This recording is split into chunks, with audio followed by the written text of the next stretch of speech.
एक बार अपन सारांश देख लेते हैं चैप्टर का कि हमने स्टार्टिंग से लेकर अभी तक कौन कौन से फॉर्मूले करे जिसके कारण से जो है हम इसका यूज कर पाए क्या पढ़ने में, न्यूमेरिकल सॉल्व करने में।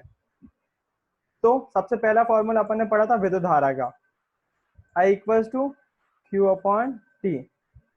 यही सबसे पहला था जिसमें क्यू क्या था, आवेश था, टी क्या था, समय था। समय काय में रहेगा, हमेशा सेकंड में रहेगा, इसको ध्यान रखिएगा, सेकंड में रहेगा, है ना। क्यू काय में रहेगा, कूलॉम में रहेगा, तो कूलॉम पर सेकंड, इसकी इकाई क्या होती है, इसकी इकाई होती है एम्पियर। तो ये अपन ने पहला न्यूमेरिकल पढ़ा था। ये क्या है, इकाई, कूलॉम पर सेकंड या फिर एम्पियर, ये दोनों इकाइयां हैं इसकी, किसकी, करंट की, कूलॉम पर सेकंड या फिर एम्पियर, ये दोनों इकाई होती है। दूसरा फॉर्मूला क्या पढ़ा अपन ने, वोल्टेज का। वोल्टेज का फॉर्मूला क्या होता है, work done upon magnitude of charge. Work done upon magnitude of charge मतलब कि किया गया कार्य बटे क्यू आवेश का परिमाण, परिमाण मत परिणाम, परिमाण, है ना। इसकी इकाई क्या होती है, वर्क डन काय में जूल में नापा जाता है, जूल पर कूलॉम, या फिर सरल लैंग्वेज क्या है, वोल्ट, है ना। इसकी इकाई क्या होती है, या तो जूल पर कूलॉम बोलो आप, या फिर दूसरी इकाई क्या बोल सकते हो, वोल्ट बोल सकते हो, वो ज्यादा इजी है, वोल्ट, है ना। करंट की क्या होती है, एम्पियर। वो वोल्टेज की क्या होती है, वोल्ट। तो इसको, ये दो फॉर्मूले हो गए। इसके बाद इनमें रिलेशन देखा आपने, जिसमें आया आपके पास ओम का नियम, V equals to I R, V equals to I R. अगर इसकी बात करें ओम का नियम और कैसे लिख सकते हैं, अगर आई का फॉर्म में चाहिए हमको, आई की वैल्यू चाहिए, तो V अपन आर, इसका बहुत बार यूज करेंगे अपन, है ना। इसके फॉर्मेट का चेंज होने का बहुत बार यूज करेंगे। V equals to I R भी लिख सकते हैं इसी को आई इक्वल्स टू वी अपन आर भी लिख सकते हैं, और इसी को जो है वो आर इक्वल्स टू वी अपन आई भी लिख सकते हैं। इस तीनों फॉर्मूले का अपन बहुत बार यूज करेंगे। ये पूरा क्या है, ओम का नियम ही है, ये पूरा के पूरा जो है वो ओम का नियम ही है ना। तीनों ओम के नियम ही है, तीनों के अलग अलग रूप हैं बस, है ना। तो इसको अपन यूज भी करेंगे। ओम के नियम के बाद जो अपन ने मेन फॉर्मूला देखा, वो देखा अपन ने रेजिस्टेंस का, के रेजिस्टिविटी का फॉर्मूला क्या होता है। इस पर बेस न्यूमेरिकल कम आते हैं हालांकि, लेकिन आते तो हैं। तो वो था R proportional to rho L by A, rho L by A, याद है कुछ कुछ, है ना। ये अपन निकाला था, लेंथ के प्रोपोर्शनल होता है, एरिया के इनवर्सली प्रोपोर्शनल होता है, कांस्टेंट इक्वल टू का साइन चेंज होगा तो एक कांस्टेंट रो आ जाता है ना। पी जैसा बनाते हैं अपन, लेकिन अब मैंने गलत नहीं बनाया है, आप लोग ऐसा ही बनाइएगा इसको, नीचे से लेके गए घुमा के जो है वो पी बना दिया, बीच में रुकना नहीं है ना। P L by A, P L by A, ये होता है क्या, रेजिस्टिविटी का कॉन्सेप्ट, रेजिस्टिविटी इसको बोलते हैं, पी रो एल बाय, इसको रेजिस्टेंस का फॉर्मूला हो जाता है। इस फॉर्मूले का बेस एक न्यूमेरिकल करेंगे, वो बहुत लंबा होगा, बाकी न्यूमेरिकल नहीं आएंगे इस पे ज्यादा, लेकिन आपको याद तो रखना पड़ेगा फिर भी। ये रेजिस्टेंस के फॉर्मूले के बाद देखेंगे अपन ने श्रेणी क्रम और समांतर क्रम के फॉर्मूले। जब श्रेणी क्रम में प्रतिरोध जुड़े रहते हैं या युक्तियां जुड़ी रहती हैं, तो कुल प्रतिरोध आर बराबर से हो जाता है R1 प्लस R2। इसके न्यूमेरिकल करेंगे और आते भी हैं इसके न्यूमेरिकल, और बहुत इजी भी है, बहुत आसानी से बन जाएंगे। R1 प्लस R2 और R प्लस R3, प्लस में चलता रहेगा जितने रेजिस्टेंस जुड़े हुए हैं वो, कभी आपको 2 रेजिस्टेंस में मिलेंगे, कभी कभी 5 भी मिलेंगे, कभी कभी 3 भी मिलेंगे, कुछ भी हो सकते हैं, है ना। तो इसको बोलते हैं क्या, श्रेणी क्रम संयोजन के लिए फॉर्मूला। ये आर क्या है, कुल प्रतिरोध बताता है, परिपथ का कुल प्रतिरोध कैसे निकालेंगे, सभी प्रतिरोधों को जोड़ दो। समांतर क्रम का फॉर्मूला क्या होता है, वो होता है 1/r, 1/r equals to 1/r1 plus 1/r2 plus 1/r3। ऐसे कब तक चलेगा, जब जितने भी रेजिस्टेंस जोड़े गए हैं तब तक चलता रहेगा लगातार, है ना। तो ये जो हो जाएंगे श्रेणी क्रम और समांतर क्रम के फॉर्मूले हो जाएंगे। इसके बाद क्या पढ़ा, इसके बाद अपन ने पढ़ा विद्युत धारा का ऊष्मीय प्रभाव, जिसमें आता है क्या, जूल का तापन नियम। उसका फॉर्मूला क्या है, H इक्वल्स टू VIT। एक फॉर्मूला तो ये वाला था, एक फॉर्मूला और है, वो क्या है, H equals to I²RT, I²RT। इन दोनों फॉर्मूलों के बेस पर जो है वो ऊष्मीय ऊष्मीय प्रभाव जो है वो सॉल्व हो जाएंगे, ऊष्मीय प्रभाव के सारे न्यूमेरिकल सॉल्व हो जाएंगे आपके इन दोनों फॉर्मूले के आधार पर। और आखिरी फॉर्मूला पढ़ा आपने, कुछ पूछना है, आखिरी फॉर्मूला पढ़ा विद्युत शक्ति का, वो होता है P equals to V into I. अच्छा, ओम के नियम से देखना यहाँ पर, अगर मैं V का मान रख देता हूँ, ओम के नियम से V का मान, V कितना होता है ओम का नियम में, V का मान होता है IR, होता है क्या नहीं होता। अगर इस वाले फॉर्मूले में, किसमें, शक्ति वाले फॉर्मूले में V इक्वल्स टू मैं IR पुट कर दूं, V की जगह मैंने क्या लिख दिया, IR, I इंटू आर, और I वैसा के वैसे लिखा हुआ है, इस आई का मल्टीप्लाई कर दूं आई के साथ, तो विद्युत शक्ति का एक फॉर्मूला ये भी हो जाता है आई स्क्वायर आर, जिसका यूज करते हैं अपन, है ना, कई बार, आई स्क्वायर आर। अच्छा, इसमें आई की वी की जगह आई की वैल्यू पुट कर दूं ओम के नियम से, तो ओम के नियम से हमको आई भी पता होता है, देखो वी अपन आर होता है कि नहीं होता। तो मैं अगर इसमें आई की जगह पुट कर दूं, क्या P इक्वल्स टू वी, आई की जगह क्या कर दूं वी अपन आर, वी का मल्टीप्लाई हो जाएगा वी स्क्वायर अपन आर, है ना। तो ये तीन फॉर्मूले हो सकते हैं विद्युत शक्ति के, ओम के नियम से डिफरेंट डिफरेंट वैल्यू करके हम जो है वो इसके तीन फॉर्मूले हो सकते हैं। वो पी का मान जो है वो किसके, वी आई के बराबर भी हो सकता है, आई स्क्वायर आर के भी बराबर हो सकता है, या वी स्क्वायर अपॉन आर के बराबर भी हो सकता है। इस पे एक अध्याय में एक ऑब्जेक्टिव बना हुआ है, वो ऑब्जेक्टिव जो है वो पिछले साल पूछा जा चुका है, इस साल का नहीं पता। तो ये विद्युत शक्ति का जो है वो ये फॉर्मूला हो गया। आपको पता है मैं बार बार ऐसा क्यों बोलता हूँ कि पिछले साल आया था वो क्वेश्चन, इस बार का नहीं पता। आपने मेरे से सुनते हुए बहुत बार सुना होगा ये चीज कि पिछली बार आया था इस बार का नहीं पता, पिछली बार आया था इस बार का नहीं पता।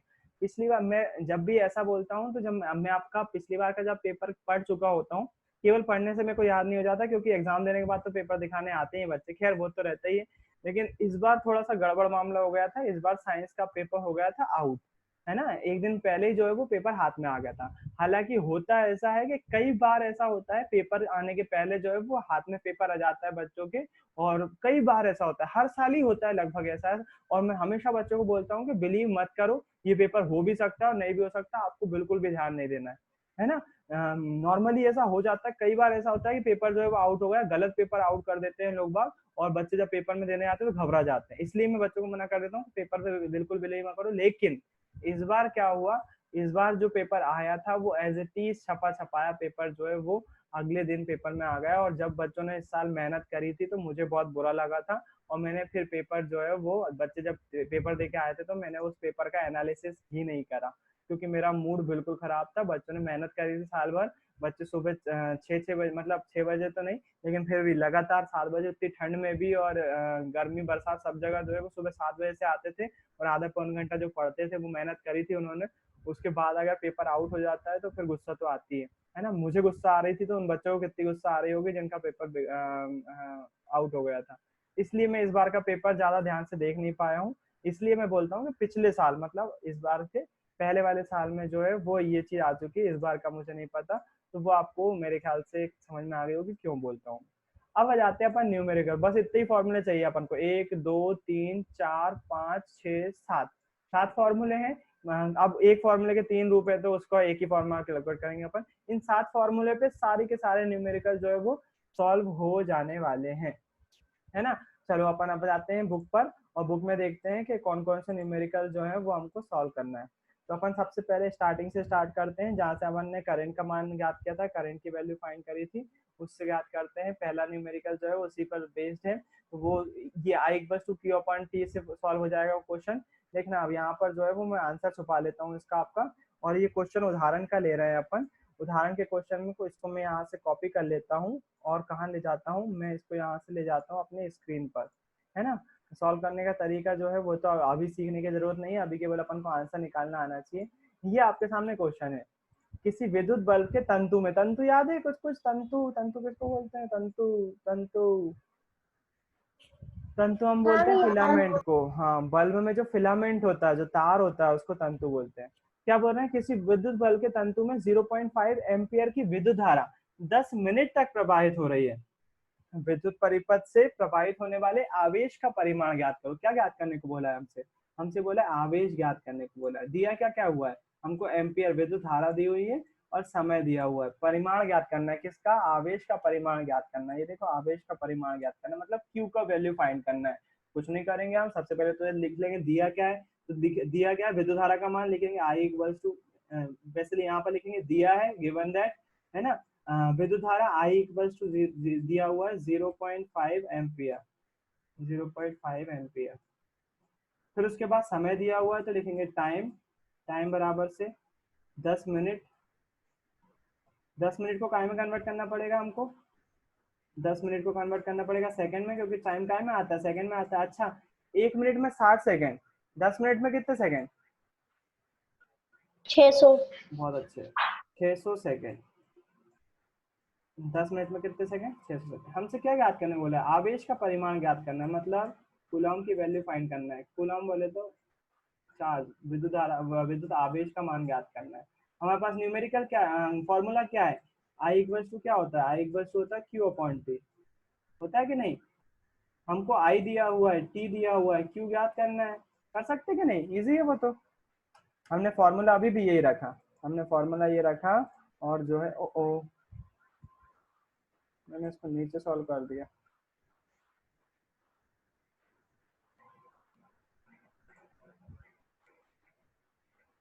हमने ये फॉर्मूला रख दिया। अब इसमें आई का मान कितना दिया हुआ है? 0.5 एम्पियर, तो 0.5 एम्पियर रखा इक्वल्स टू क्यू का मान हमको ज्ञात करना है। टी का मान कितना है? 600। क्या करेंगे? 13 गुणा कर देंगे इसका, क्यू को यही रहने देंगे, क्यू को यही रहने दिया। 600 को मैं मल्टीप्लाई कर दिया काय का? 0.5 का। 0.5, 0.5 को मैं 1/5/10 लिख सकता हूँ। दशमलव हटाया, एक जीरो बढ़ा दिया, एक जीरो से एक जीरो कैंसिल कर दिया। 60 का मल्टीप्लाई कर दो किससे? 5 से। क्यू इक्वल टू कितना जाएगा? 6×5 = 30। 300। क्यू की वैल्यू काय में आएगी? क्यू मतलब आवेश, आवेश काय में नापा जाता है? कूलाम में। तो हिंदी में लिख दो या तो कूलाम, या फिर सी केवल बना दो, वो भी काफी होगा। कितने आवेश प्रवाहित हो रहे होंगे? 300 कूलाम आवेश जो है वो प्रवाहित हो रहे होंगे। वही आपका आंसर भी देखने, अपन आंसर कितना है देख लो लोग। 300 कूलाम। सही है। अगला क्वेश्चन आप खुद से घर पे सॉल्व करेंगे। मैं दे रहा हूँ आपको, इसी से जुड़ा हुआ एक क्वेश्चन दूंगा, आवेश से जुड़ा हुआ, वो आपसे बनेगा, बिल्कुल बनेगा, कोई दिक्कत वाली बात नहीं है उसमें। उसके बाद विभवांतर पे जाते हैं। विभवांतर का कोई न्यूमेरिकल है क्या अपने पास? बिल्कुल है। तो देख लेते हैं, इस विभवांतर वाले न्यूमेरिकल को अपन कॉपी कर लेते हैं और इसको सॉल्व करने की कोशिश करते हैं। इसको अपन ने कॉपी कर लिया यहाँ से, और इसको ले गए अपन अपने पेंट की स्क्रीन पर। पेंट सॉफ्टवेयर का नाम है ना, मैं पेंट में नहीं लिख रहा हूँ, नहीं तो तुम गलत समझ लो। वो वाला पेंट नहीं है, ये पेंट सॉफ्टवेयर है। यहाँ पर ऊपर लिखा हुआ है अनटाइटल पेंट, पेंट माइक्रोसॉफ्ट का सॉफ्टवेयर है। नहीं तो गलत समझ लो। 12 वोल्ट विभवांतर के दो बिंदुओं के बीच 2 कूलम आवेश ले जाने में कितना कार्य किया जाता है? तो गिवन दैट क्या लिखा हुआ है? 12 वोल्ट विभवांतर दिया हो ना, तो लिखेंगे दिया है विभवांतर बी बराबर से। मैं पूरा नहीं लिख रहा हूँ, मैं फिर बता रहा हूँ। मैं आपको अभी लिखने का तरीका नहीं बता रहा हूँ, लिखने का तरीका स्कूल में देखेंगे अपन। स्कूल में क्या सीखोगे फिर?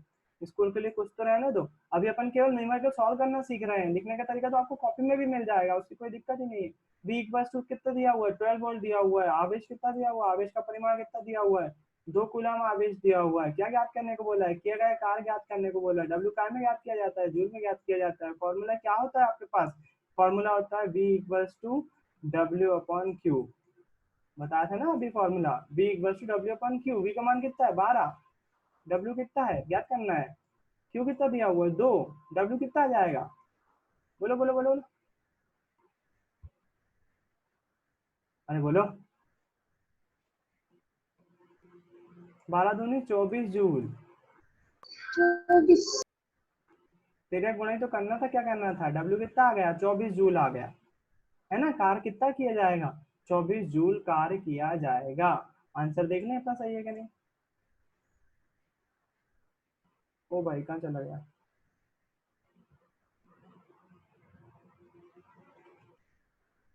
हाँ ये, अरे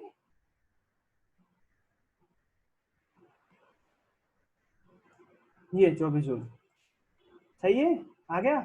अब इसका भी एक क्वेश्चन दूंगा मैं आपको, वो भी सॉल्व करना है आपको, है ना। और दो दो क्वेश्चन जो दूंगा उसको सॉल्व करना ही है, बिल्कुल। अच्छा, अपन ने वाले क्वेश्चन भी सॉल्व कर ही लेते तो आगे धीरे धीरे अपन चल रहे होते। वाले 2-3 क्वेश्चन जो छूट गए वो ये देखो, लिखा हुआ है विद्युत परिपथ का क्या अर्थ है? विद्युत परिपथ का मतलब क्या है? पहला क्वेश्चन, विद्युत परिपथ का, इलेक्ट्रिक सर्किट किसको बोलते हैं? तो हम इलेक्ट्रिक सर्किट बोलते हैं। आपके जो चैप्टर स्टार्ट होता है ना ये वाला, उसी चैप्टर में एक मैं हमेशा अंडरलाइन करवाता हूँ इसको जब भी पढ़ाता हूँ। अभी भी बता दे रहा हूँ मैं आपको। विद्युत परिपथ जो है वो यहाँ पर ये लिखा हुआ है, कहाँ पर? ये किसी विद्युत धारा के सतत तथा बंद परिपथ।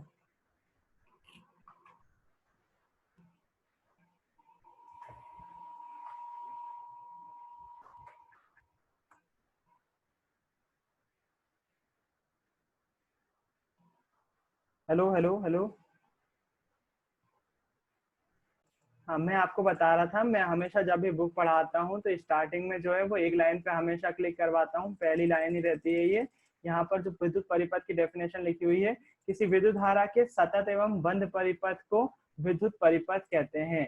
किसी विद्युत धारा के सतत एवं बंद पथ को विद्युत विद्युत परिपथ कहते हैं। तो ये पहली वाली जो है वो लाइन इसी की लाइन है। किसकी? पहले वाले क्वेश्चन का आंसर है किसी विद्युत धारा के सतत तथा बंद पथ को, बंद जरूर होना चाहिए, क्लोज्ड पाथ, इंग्लिश में बोलेंगे क्लोज्ड पाथ, बंद पथ को क्या बोलते हैं हम? विद्युत परिपथ कहते हैं।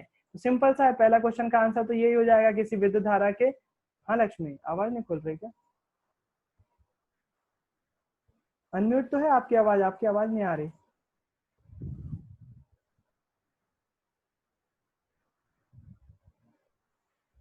कुछ गड़बड़ हुआ है यार।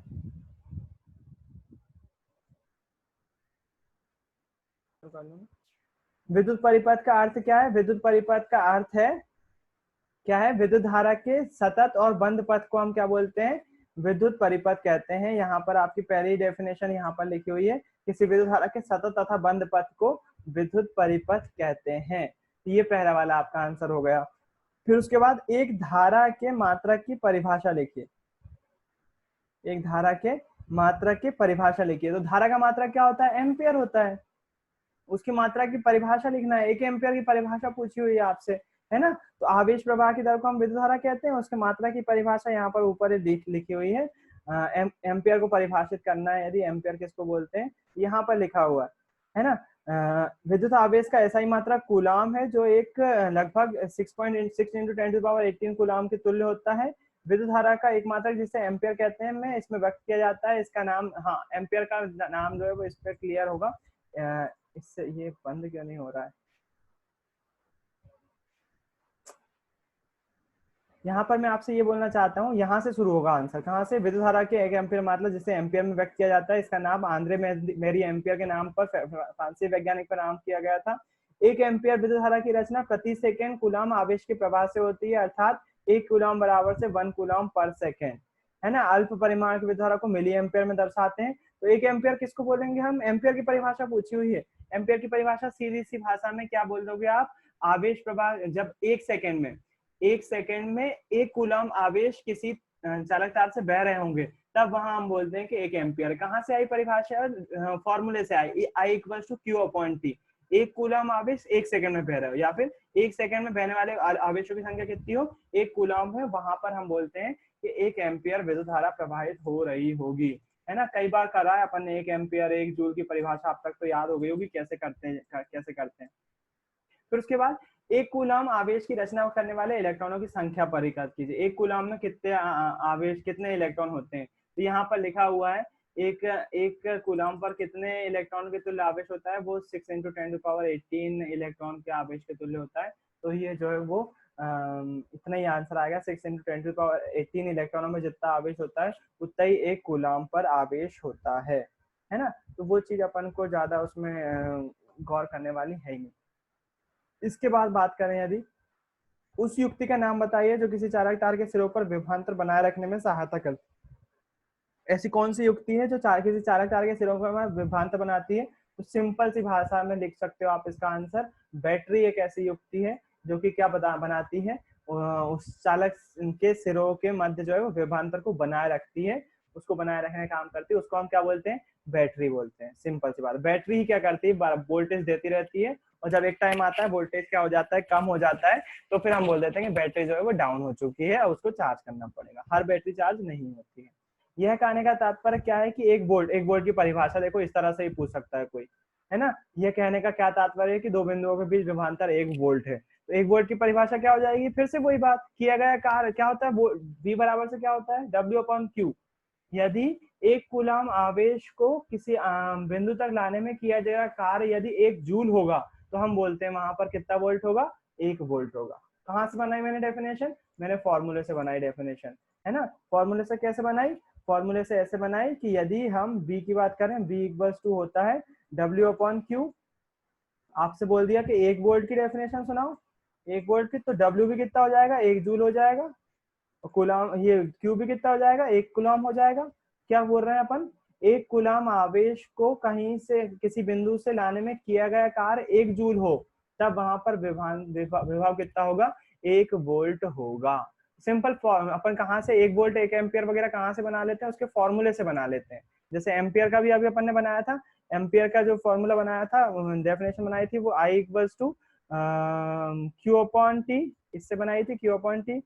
1 एम्पियर चाहिए था अपन को, तो अपन ने क्यू भी कितना कर दिया था, एक एक क्यू क्यू क्यू का में नापते हैं कूलाम में, टी का में नापते हैं सेकंड में, है ना। 1 सेकंड में अगर एक कूलाम आवेश प्रभावित होते हैं तो हम बोलते हैं वहां पर कितना एम्पियर करंट बह रहा है, 1 एम्पियर करंट बह रहा है। तो मेरे ख्याल से अब तो ये वाली बात समझ में आ गई होगी, जब भी कोई एक चीज की अपन से डेफिनेशन पूछते हैं तो कैसे अपन उसके फॉर्मूले से डेफिनेशन बना लेते हैं। 6 वोल्ट बैटरी से गुजरने वाले हर एक कूलाम को कितनी ऊर्जा दी जाती है। इस वाले क्वेश्चन को आप जो है वो उस फॉर्मूले से सॉल्व कर सकते हो। किस फॉर्मूले से, ये ऊपर वाले फॉर्मूले से। मैं आपको जो है इसको करके बता देता हूँ, और आज का आपका आखिरी क्वेश्चन होगा। क्वेश्चन है 6 वोल्ट बैटरी से गुजरने वाले हर एक कूलाम के आवेश को कितनी ऊर्जा दी जाती है। इसको मैं पेंट स्क्रीन पर ले आता हूँ। ये क्वेश्चन आ गया आपका रंग बिरंगा। आपसे क्या बोला हुआ है, 6 वोल्ट बैटरी, वोल्टेज का मान दिया हुआ है कितना, 6 वोल्ट, और कूलाम कितना दिया हुआ है, 1 वोल्ट कूलाम के बारे में बात कर रहे हैं, तो क्यू की वैल्यू दी हुई है एक कूलाम। और ऊर्जा की बात कर रहे हैं कि ऊर्जा फाइंड करो, तो ऊर्जा किसके बराबर होगी, कार्य के बराबर होगी। कार्य हमको फाइंड करना है ना।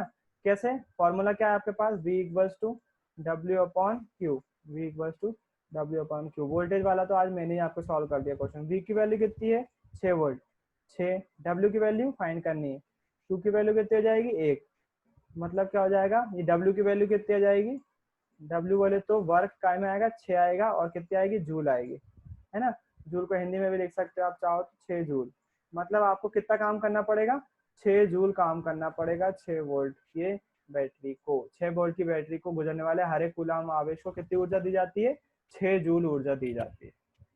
ठीक है, ये एक क्वेश्चन हो गया। बाकी के कुछ क्वेश्चन मैं आपको होमवर्क के लिए दे रहा हूँ, काय पर आधारित होंगे वो, यही I equals to Q upon T पर, और V equals to W upon Q पर जो है वो आधारित होंगे। आप उसको सॉल्व करिए और उसको जो है वो पेस्ट करिए ग्रुप में, ताकि आप मैं समझ सकूं आपको समझ में आया कि नहीं।